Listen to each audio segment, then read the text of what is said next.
Have you ever negotiated with God? God, I'll never do that again. God, I'll never do that again. I'll never yell at my kids. I'll never lose my temper. I'll never flip that guy the bird that cuts me off in traffic again. We negotiate with God, but so oftentimes this is just a small example of spiritual amnesia. I know what I ought to do. That's what Paul says. I know what I ought to do, and yet I continue to do the thing I ought not to do. James would agree that following Jesus is not just for Sundays. Worship is not just singing. It's all surrender. It's all surrendering to the good news of Jesus. It's not just agreement, it's obedience. The problem is, so oftentimes I want my faith to be spectacular. And what James is saying, instead of trying to make it spectacular, make it sturdy.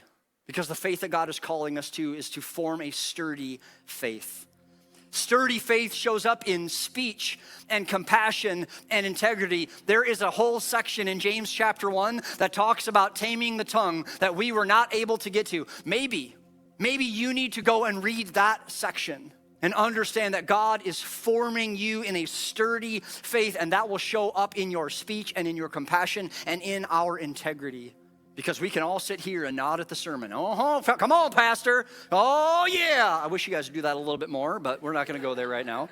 But then Monday morning comes, and our words seem to change, and our demeanor seems to shift, and our focus seems to drift, and our generosity seems to fade, and our private decisions just take compromise after compromise after compromise. Don't seek a spectacular faith. Instead, seek a sturdy one.